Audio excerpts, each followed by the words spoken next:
Hello, मैं संजय कुमार सिंह। आज मैं आप लोगों को वर्क के बारे में जब बताने जा रहा हूँ। व्हाट इज़ द वर्क, है ना। वर्क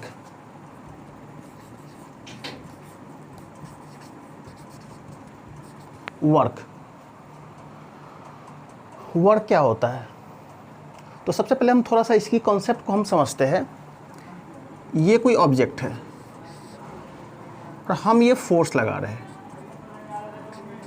एम मास का कोई ऑब्जेक्ट है। यदि हम किसी एम मास के ऑब्जेक्ट पर हम यदि फोर्स लगाते हैं, है ना, और ये बॉडी डिस्प्लेस होकर यहाँ से यहाँ आ जाता है, ये है डिस्प्लेसमेंट एस।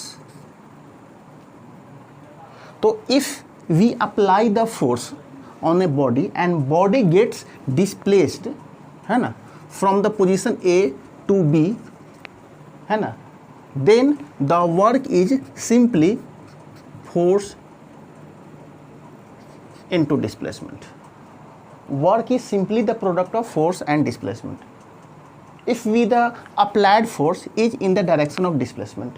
यदि हम ये जो फोर्स अप्लाई कर रहे हैं, बॉडी जिस डायरेक्शन में बॉडी मूव हो रहा है, डिस्प्लेस हो रहा है, उसी डायरेक्शन में यदि हम फोर्स अप्लाई करते हैं तो work is equal to simply the product of force and displacement when force is in the direction of displacement. ये है वर्क का एक बेसिक सा डेफिनेशन, है ना। लेकिन हम लोगों को वर्क के बारे में थोड़ा सा और जानना है ना। तो चलिए थोड़ा सा हम इसके यूनिट के बारे में जानते हैं। वर्क इक्वल टू क्या होता है? Force into displacement. अब बताइए इसका ऐसा यूनिट क्या होगा? ऐसा यूनिट देखिए, फोर्स का यूनिट क्या होता है? न्यूटन। तो न्यूटन, ये है क्या? एस। डिस्प्लेसमेंट तो न्यूटन मीटर। तो इसको हम न्यूटन मीटर कहेंगे या जूल कहेंगे। जूल, है ना। तो अब हम थोड़ा सा वर्क के बारे में और डिटेल से जानते हैं कि वर्क क्या होता है ना, या वर्क का थोड़ा सा एक लेवल ऊपर का हम कॉन्सेप्ट समझते हैं। सपोज कीजिए कि ये कोई बॉडी है, ये कोई सरफेस है। हम इस बॉडी पर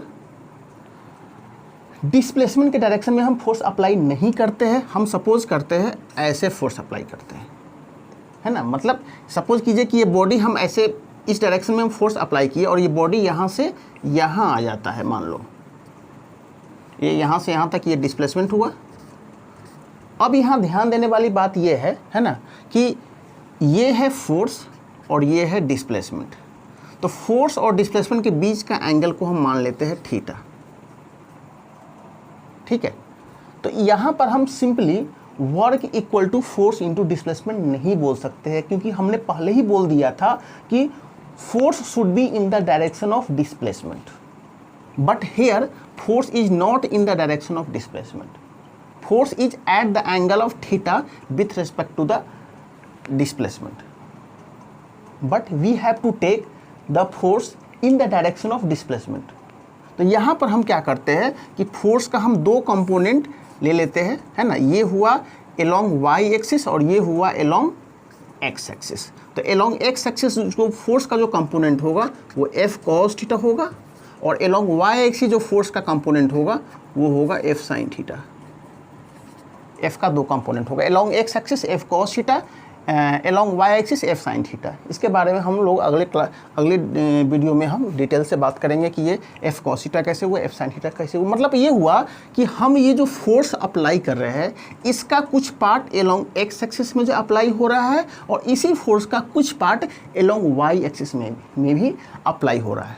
तो ये जो फोर्स अप्लाई हो रहा है एफ साइन थीटा, ये इसके वेट को बैलेंस कर देता है, वेट को बैलेंस कर देता है। तो मतलब एलोंग वाई एक्सिस में कोई मूवमेंट नहीं हो रहा है, बट एलोंग एक्स एक्सिस में एफ कॉस थीटा है, इस पर नेट फोर्स लग रहा है। तो जब नेट फोर्स लग रहा है तो बॉडी यहाँ से यहाँ तक मूव किया, तो हम इस फोर्स को लेंगे, ना कि इस फोर्स को हम लेंगे, है ना। क्योंकि फोर्स का हमको वही कंपोनेंट लेना है जो डिस्प्लेसमेंट के डायरेक्शन में हो। If the force is not in the direction of displacement, तो यहाँ हम क्या लिख सकते हैं? W equal to F cos theta into displacement का हम एस। तो यहाँ पर हम W इक्वल टू हम लेते हैं एफ एस कॉस थीटा। ठीक है, तो ये है एफ एस कॉस थीटा। अब हम जरा इसमें अलग अलग केस लेते हैं, देखते हैं कि किस केस में क्या मतलब क्राइटेरिया हो सकता है या वर्क का हम अलग अलग तरीके से हम कैसे इसको एक्सप्लेन कर सकते हैं। तो चलिए देखते हैं। तो यदि अब देखिए कि हमने यहाँ पर वर्क को हमने क्या डिफाइन किया, W equal to F S cos theta. अब हम थीटा का अलग अलग एंगल लेते हैं। अब सपोज करो कि यहाँ पर if theta equal to 0 degree, यदि हम थीटा को 0 कर देते हैं, सब देखो ये थीटा है, थीटा को यदि हम 0 कर देते हैं तो क्या होगा, F becomes in the direction of displacement, मतलब ये जो फोर्स है वो डिस्प्लेसमेंट के डायरेक्शन में आ जाएगी यदि हम थीटा को 0 कर देते हैं, है ना। तो क्या होगा यहाँ पर बताइए, तो W इक्वल टू क्या होगा, एफ एस कॉस 0, कॉस 0 की वैल्यू क्या होती है 1, तो यहाँ होगा simply F S, simple. Work equal to force into displacement, कब, when angle between force and displacement is 0 degree, है ना। तो यहाँ आप बहुत सारा इसका आप कहोगे सर इसका कोई प्रैक्टिकली एग्जांपल दीजिए, तो इसका एग्जांपल क्या हो सकता है कि जब ऐसा कोई भी एग्जांपल तुम देख लो कि तुम जिस डायरेक्शन में तुम फोर्स अप्लाई करते हो उसी डायरेक्शन में बॉडी डिस्प्लेस हो जाता है। जैसे सपोज करो कि तुमने टेबल को जो है आगे की तरफ मूव किया और टेबल उसी डायरेक्शन में जो मूव हो गया, तो जिस डायरेक्शन में आपने फोर्स लगाया बॉडी उसी डायरेक्शन में जो है डिस्प्लेस हो गया, तो this is the positive work done, है ना, या दिस इज द केस, है ना, in which the angle between force and displacement is 0, है ना। अब हम सेकेंड नेक्स्ट केस की बात करते हैं। If theta equal to 90 degree, यदि हम थीटा को 90 डिग्री हम ले लेते हैं तो क्या होगा, तो देखिए क्या होता है, तो W इक्वल टू क्या होगा, एफ एस कॉस 90, कॉस 90 की वैल्यू क्या होती है 0 होती है, तो ये हो गया आपका F S into 0 equal to 0, तो यहाँ पर आपका वर्क डन 0 हो गया। ये बहुत ही इंटरेस्टिंग केस है ना, कि वर्क डन 0 हुआ, फिर angle between the force and displacement is 90 degree, then the work done is 0। अब ये जो केस है ना, ये बहुत ही इंपॉर्टेंट केस है ना, इस पर बहुत बड़े बड़े एग्जाम में भी क्वेश्चंस आते हैं। सपोज करो कि कोई कुली है, कुली माथे पर बैग लेकर वो ऐसे ऐसे मूव कर रहा है, मूव किया, तो जब माथे पर बैग लिया तो देखो यहाँ पर माथे पर जब बैग लेगा, ये बैग लेगा माथे पर, मान लो ये कुली है मान लो, तो ये फोर्स लगाया अपवर्ड डायरेक्शन में और डिस्प्लेस किया फॉरवर्ड डायरेक्शन में, तो देखो दोनों के बीच का एंगल क्या होगा 90 डिग्री। तो here the work done by the coolie is 0 because angle between the force and displacement is 90 degree. और भी तुम एग्जांपल ले सकते हो, देखो सपोज करो कि ये हमारा सन है, सन, और ये अर्थ है, ये अर्थ है, अर्थ सन के चारों तरफ रिवॉल्व करता है, अर्थ रिवॉल्विंग अराउंड द सन। तो एट एनी पॉइंट अर्थ और सन के बीच में कौन सा फोर्स लगता है, फोर्स ऑफ ग्रेविटेशन, इसकी डायरेक्शन ये है। और सपोज करो कि ये अर्थ मान लो ऐसे मूव कर रहा है इस तरफ, तो इसकी डायरेक्शन ऑफ मोशन क्या होगा, इस पॉइंट पर डायरेक्शन ऑफ मोशन ये होगा, और ये पता है ये टेंजेंट है और ये रेडियस है, आपको पता है टेंजेंट और रेडियस के बीच का एंगल क्या होता है, हमेशा राइट एंगल होता है, तो ये राइट एंगल हो गया 90 डिग्री। तो यहाँ भी वर्क डन 0 होगा। बड़ो अच्छे से एग्जाम में जो क्वेश्चन आते हैं ये कि work done by the earth when it revolving around the sun is 0 at any point.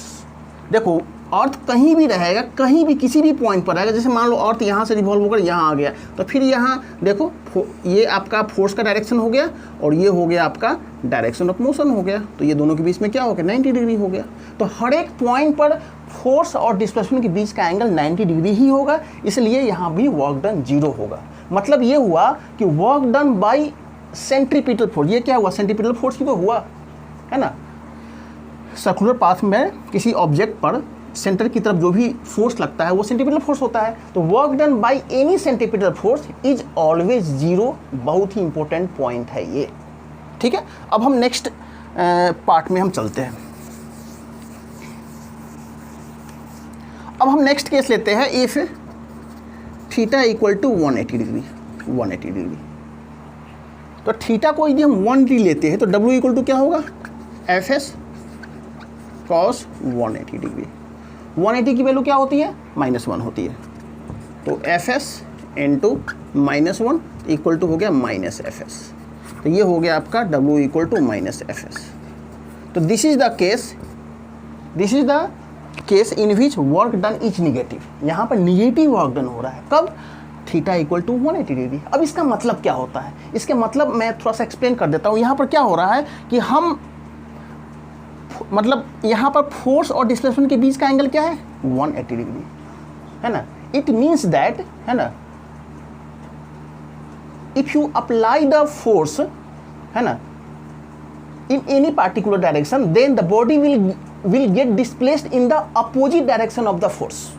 मतलब तुम जिस डायरेक्शन में फोर्स अप्लाई कर रहे हो, है ना, उसके अपोजिट डायरेक्शन में बॉडी डिस्प्लेस हो रहा है। सपोज करो कि आप फोर्स आगे की तरफ अप्लाई करो, अब बॉडी डिस्प्लेस पीछे की तरफ हो रहा है, तो उस केस में आपका ये निगेटिव वर्क डन हुआ। जैसे मैं आपको एग्जांपल देता हूँ, जैसे ये मेरे पास है, ये कैप है, इसको मैंने ऊपर की तरफ फेंका, है ना, तो जब इसको हम ऊपर की तरफ थ्रो किया तो ये अपवर्ड डायरेक्शन जब ये गया, ड्यूरिंग द अपवर्ड डायरेक्शन, इस पर देखिए कौन सा फोर्स लग रहा है, फोर्स ऑफ ग्रेविटी लग रहा है।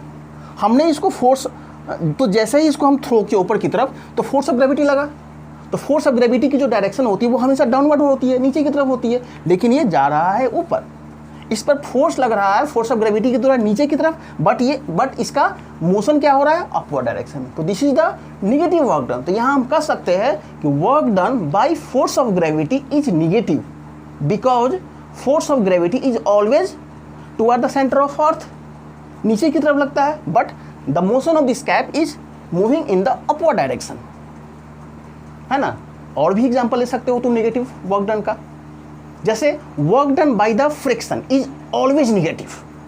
किसी भी फ्रिक्शनल फोर्स के द्वारा वर्क डन हमेशा माइनस होता है। कहोगे कैसे, आपको पता है कि तुम जिस भी डायरेक्शन, सपोज करो तुम साइकिल चला रहे हो और साइकिल में तुम ब्रेक लगाते हो, तो जैसे ही ब्रेक लगाते हो तो जो ब्रेकिंग फोर्स होता है वो हमेशा साइकिल के मोशन को अपोज करेगा। मतलब साइकिल यदि आपका फॉरवर्ड डायरेक्शन में जो चल रहा है तो ब्रेकिंग फोर्स आपको उसके अपोजिट डायरेक्शन में जो लगेगा, है ना। मतलब मोशन हो रहा है फॉरवर्ड डायरेक्शन में लेकिन फोर्स लग रहा है बैकवर्ड डायरेक्शन में। तो यहाँ भी आपका निगेटिव वर्क डन का ये केस हुआ, है ना।